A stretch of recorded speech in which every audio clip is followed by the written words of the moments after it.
that commercial break. Of course, before the break, we looked at some of the things, some of the factors that are behind people's motivation. There's something called self-motivation, but also we realize that out of this talk that self-motivation is also driven by a factor that is intrinsic. So it's not about self-motivation, and you do not take it for granted. This one is self-motivated. No, they have a driving factor in them that motivates them. But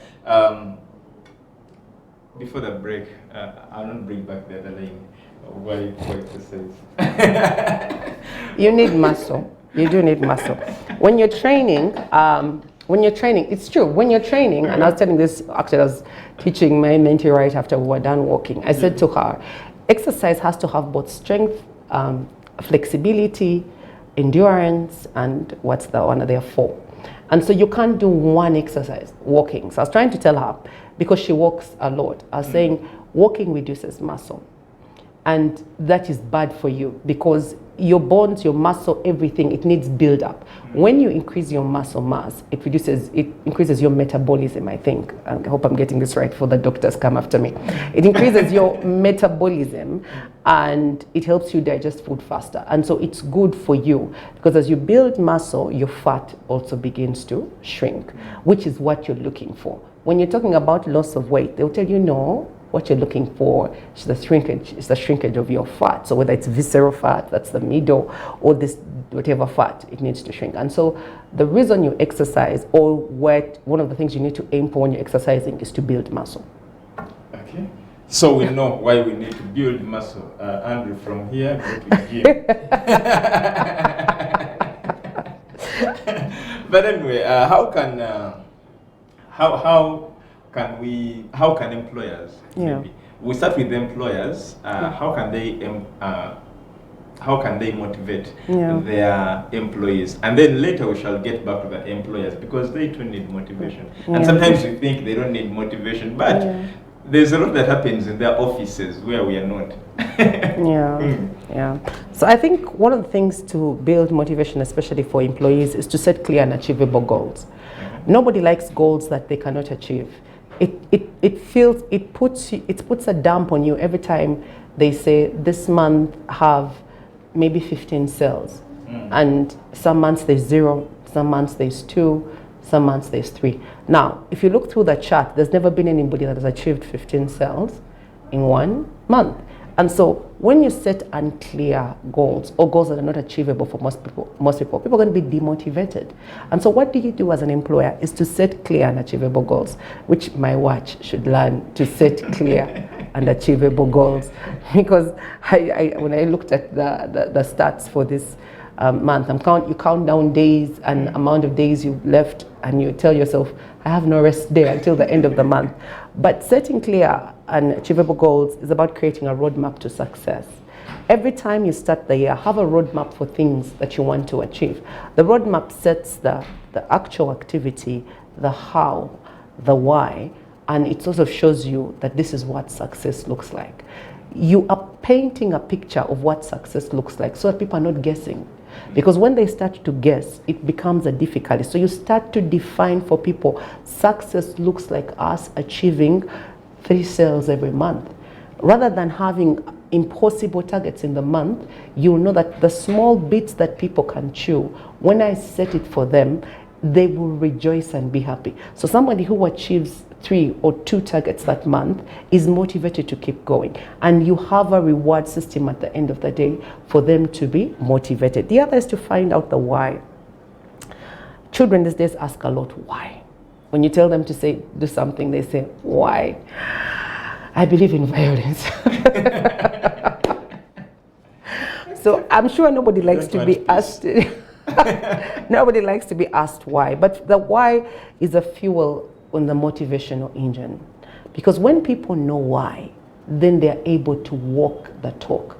If I don't know why we want to achieve, while you're telling me 3 sales every month, and you have not painted a picture of success, what it looks like, maybe overall in the year, it would look great if we had 15. But that 15 is broken down in chewable parts. When people know why, we want to be the best business on the block. We want to be the best business in the region. We want to be the leading law firm in the region. We want to be the go-to, the referral area. When people know why and they buy into the why, then that motivation comes. You don't have to dig up motivation, because people will come alongside the vision. That really means set the vision and give them the reason for the vision. When they have that, they will be happy.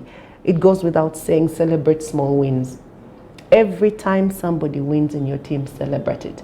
And I think it's a culture what we have developed as a country, because you see now on Sundays they tell people to stand if they had a birthday or an anniversary, and they sing for them. We need to go towards giving people cards or giving people things.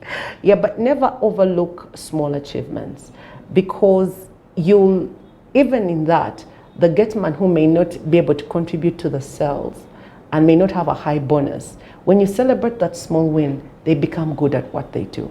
The receptionist the same way. They become good at what they do, because you recognize them for the things that what they're doing is creating a building block to lead us to this thing they call success, where we all want to get to. Celebrate people as much as it comes. Today they won a case. Don't wait for the goal to be achieved. Celebrate them that they won that case. Celebrate even the things. For example, somebody at work, in the workspace, maybe a father had a child. Do your best. Send a hamper, go there, do something, show up. Let people know that they are valued. Create positive work environment. Now, this is a difficult one for many people. Because when we all come together, we're coming with different value systems, different ways of approaching issues, and obviously different ways of conflict resolution. But those are some of the things that damage work environments. But you need to create a positive work environment where both you and I can coexist in the workspace. I can excel, you can excel. It doesn't become toxic or so competitive that you want to leave. And so that comes by setting things such as trainings. So for example, I always encourage people to have team building activities. Always have a culture where you are able to, at the beginning of the year, go away. Always have a workplace that takes retreats away, take people away, to go and retreat, to look at the goals, to do anything. But don't just make it just about work. Use those moments to do team building. Take people to resorts where they can do those ropes course, those obstacle courses, where they can do things that bring out the childlikeness in them, that bring out the playfulness in them. People begin to enjoy the workplace because they will post and say, my workplace is better than yours. Those things people like to do. But the whole idea is that you're creating a positive workspace. The other is to have feedback. Now, people need to know that when they give you open feedback, there will not be a repercussion for it. And this requires you as an employer to be open in all that you do. Be open your room, open the door. I read a book that I've been reading. It said that one of the reasons they improve productivity is that the boss, first of all, had their office next almost to the door, the entry door, and they left it open. Now, it can be a danger and it can be a good thing, but it said it worked for them because everybody walked in and there were no repercussions for what they were doing. Another was talking about a multi-billion-dollar project. He said the boss walked out and he greeted the person on the elevator who was, I think, the office assistant, by their name. Asked them how the wife was doing. Walked the receptionist, did the same, by name, what they were doing. Walked down to the guard, did the same thing by name. This was after a major presentation. And this person said, this person has so many employees, over 100 or something. How would he know? And he was asking them personal questions. So different, he was juxtaposing that and creating it as a different aspect from a pastor who was standing at the door after church had ended. And as people passed, he was greeting them, praise the Lord, how are you? It was so nice to see you. Praise the Lord, how are you? He said it to everyone. No one was called by name. No one was addressed by name. And an old woman who had a son, I think, with an accident, walked up to him. And she was starting to say something to him when the pastor turned to the next person and said, praise the Lord. You know, I mean, yes, that inability to receive feedback. And it's important that as an employer that you receive feedback and be able to process that feedback, channel it, and give people positive results. Because the truth is that having a suggestion box where nothing is ever implemented is a bad idea. And I think lastly is to stay curious. I like this, stay curious. I think it's the Maxwell team that says, stay hungry, because that's what gives you ability to go forward. If you are very satisfied with where you are, you will never develop. It's the reason you do strength training. We've spoken about it. Strength training is about lifting weights to build muscle. Now, they never leave you on the same weight. Today you carry 2 kilograms, tomorrow 4, tomorrow it goes higher, 15, until you're carrying. It breaks the body down, and it actually hurts the muscle to build it up. It's the same way. Stay curious. If you're satisfied at the level you are carrying, you're never going to develop or be motivated. So do more. Okay. So talking about motivation, does motivation take away burnouts? Yeah. There are moments when people wake up and they're like, I don't feel like working. My mood is too low. I don't have morale. But sometimes it's about a burnout, maybe, or they're bored. They're doing the same things. So does motivation take away this? No, I think burnout is something that's going to happen every time we are running for such a long time with no outlet.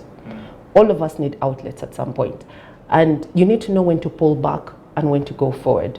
If you were doing Jan to Jan, every day you're at work, every day you're averaging 9-10 hours, there's no time for a break. You barely take your lunch breaks. You've not given yourself time for leave. You have not gone away on retreats. You're not speaking to a counselor. You are not exercising. You are not eating healthy. In the end, the natural reaction of the body is to burn out. You're going to resent everything that is putting you under such pressure. And what is it? It's the job. And so that's what burnout comes from. The idea that you're not giving yourself enough time to do all these other healthy habits to let you keep going. Every car needs fuel. At some point as they keep driving, the fuel gauge keeps coming down. Now, if you say that I am supposed to get from here to Karamoja, and perhaps your tank is a small tank that it takes maybe 200,000 worth of fuel, yeah? And so you drive from here, get to somewhere, maybe if you go through the round route, end up your first stop is Gulu before you have to reroute and end up somewhere in Amuru or somewhere there. You have run out of fuel by the time you get to Gulu City. And so when you are there, if you say that I'm not going to refuel because the money I started on has to finish, you're doing the car disservice. The car will automatically break down. Everything has a limit to which you can push it without servicing it. Your body has a limit to which you can push it without servicing it. And so that's why it's important that you give attention to your body. Paul said it in this way. He says, I desire that even you prosper in health, even as your soul prospers. Paul was saying, prosper in health as your soul prospers. Because once your health begins to deteriorate, your soul will no longer prosper. It will exit from us.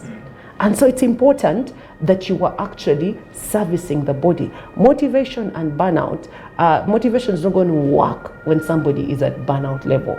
And so burnout requires that you go back and retrace your states where you are not giving yourself an opportunity to service. You're not giving yourself an opportunity to rest. You're not giving yourself an opportunity to refresh. And when you can figure that out, then motivation will come alongside it to give you the results that you want. Are there any barriers that block motivation? Block it in the sense that it's not coming, or maybe barriers to motivation, maybe. Okay. If I can put it. That's a very interesting one. Yeah. I don't know. I think I'll start from where I said, from where we talk about a negative thing, psychological factor, or something that's negative that happens. Sometimes we respond differently to negative situations. Some people, I've seen people, two different people, same consequences at the beginning, two different ways of hanging out. There are some people who say, I think you've ridden with border men, who sometimes say, I did not study because my parents died.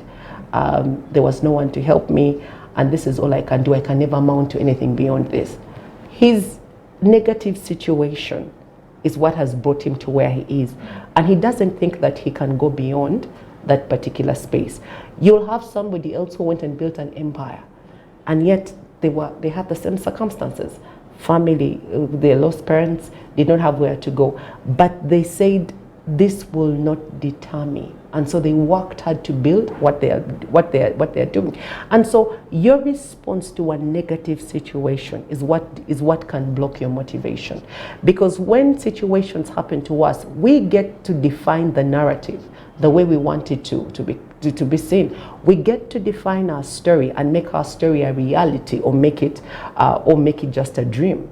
Every time something happens to us, it is within our power to define that narrative. And that means that when something bad happens, I can tell it as bad as it is, or I can speak life into that situation and allow it to change. It will change both my mood, but it will also change how I respond to others.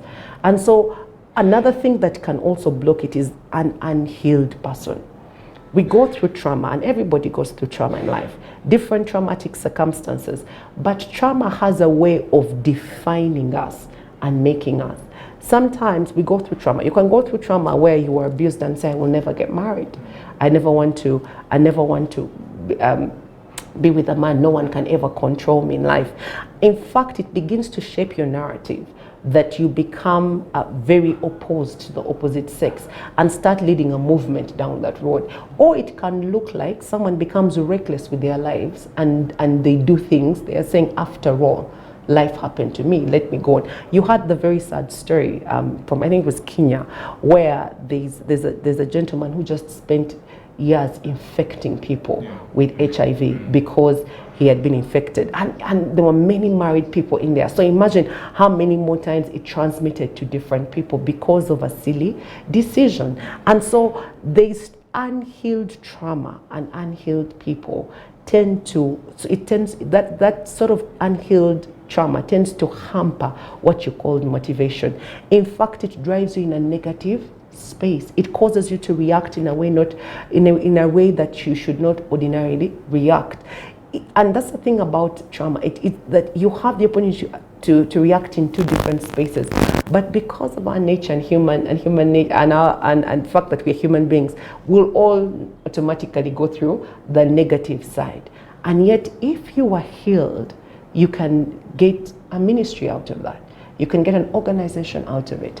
You can change the story for the next generation because you are healed. And I think lastly, another thing that really blocks motivation is culture. Culture. I think some culture is very detrimental, whether you like it or not. I'll talk about one that's most commonly popular that was eroded by the country, was the SEBEI, the female genital mutilation. Something that was esteemed among the tribe, but dehumanizing to a woman, because it really stripped her of even certain functionalities in life. And so they celebrated it as a culture and shunned you if you never did it. But it was mutilating women. It was making them less than they actually were, less than what God created them to be. And such a culture can make people shy, can make people become shy. They can move away from the things in life, their personal aspirations, because they will never think they are good enough for it. They can move away from trying to build something because they don't feel they are like everybody else. And so there are some cultures that dehumanize people and cause people to be put down. I think similarly also is religion, whether we like it or not. Religion also has a way, and you've seen the danger about religion, is that it has a way of overriding the human being and making them not think for themselves. And I don't mean that in terms of faith. I'm talking about religion. And religion in terms of cults, religion in terms of things that drive people towards negative things. Because what it does is that it gives people a grand idea of who they should be and removes that personal aspiration. And remember, motivation is also about a complex blend between personal aspirations, cultural backgrounds, and psychological factors. Now, when you have movements that cause people to think generally and remove certain things from them, remove that personal identity from them, it makes them feel that they are less than they actually are. And so there is a danger in that, in inhibiting motivation from people. Okay. So in moments of challenge, maybe there are challenges, which of these two traits do you need? I mean, which of these two do you need? Do we need motivation or resilience? Yeah. It's a very interesting one. I think you need both. You need both. But if you had to pick one, resilience is what will keep you standing. Because I like how... Can resilience stand without motivation? Can resilience? Yes, it can. Because you see, resilience is about survival. It becomes about survival. You're pushed to the corner. When you're going through hardship, you're being pushed, you're being squeezed to the corner. And the only thing is your need to live. That fight, that need to live is what's going to push you to keep going, to keep pushing back, to keep pushing back.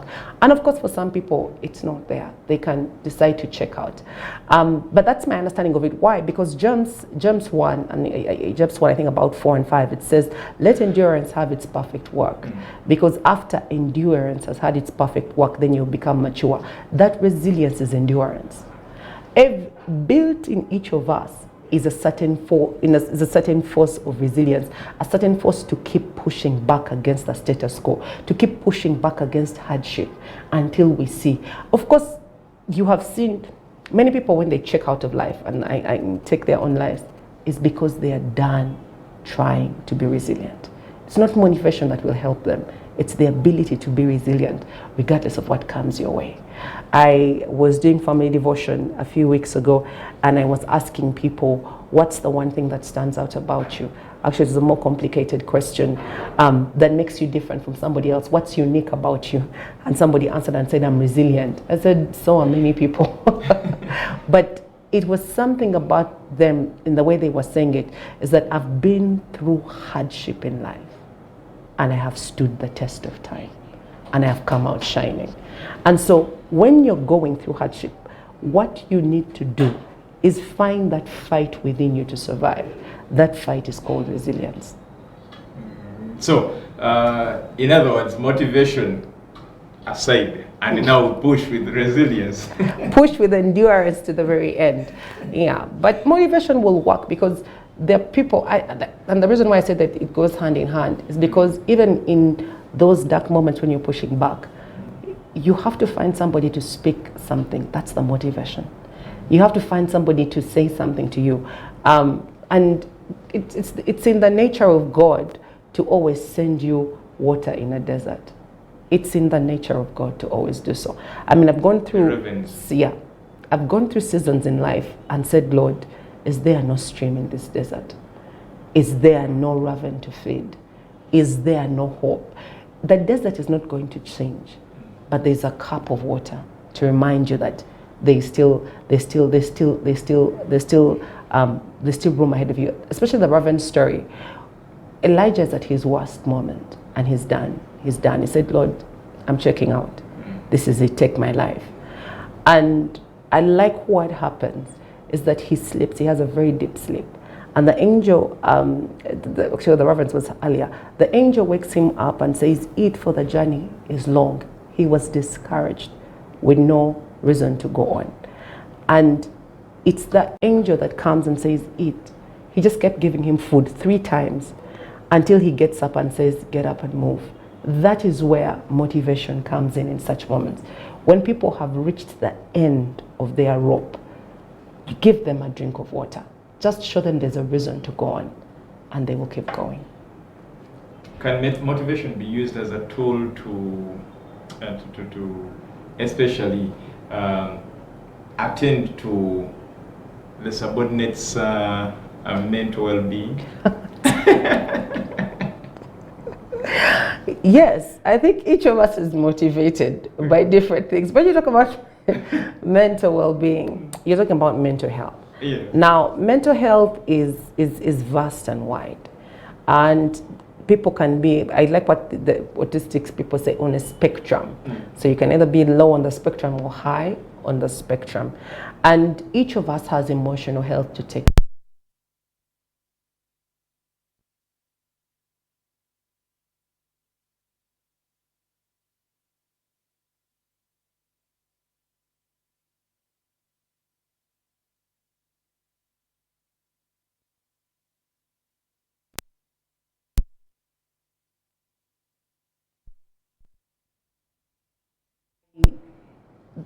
People like to sell, salesmen sell, and they sell with words.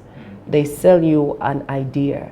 And so you have many bosses who sell you a very good idea at the beginning. Come work with me. I will turn you fishers of men into fishers of people. And so it's grand in the way that they sell it to you. But over time you discover that it's toxic. You discover that it's difficult. You discover that there is nothing more you can do. In that moment, the person doesn't need motivation. What they need is they need you to deal with the problem. Because if you don't deal with the problem, motivation just covers up the problem. Giving me a salary increase in a toxic work environment does not change the problem. I may take it because I'm addicted to something or something I need to do, but you have not dealt with the issue. So deal with the toxicity and then go ahead to deal with the rest. Give us your closing remarks. Well, I think I'll go back to what my boss previously said when we were starting work, is that there are many ways to motivate, and some people are self-motivated. And we can study it in varying aspects and see that motivation can come from many places: intrinsic, extrinsic, and also sometimes family. And each of them plays a different part. It's never one or the other. They're interdependent to make us into the people that do the things that we desire. And so perhaps to somebody there who's wondering why if they're not motivated to do anything anymore, it's to just go back and start with the why. When you start with the why and you find that why again, and you can build a roadmap towards success, you will become everything that you intended to become. In the end, it is God who determines our steps, and we must trust and lean on God, knowing that He who began a good work in us will bring it to completion. Amen.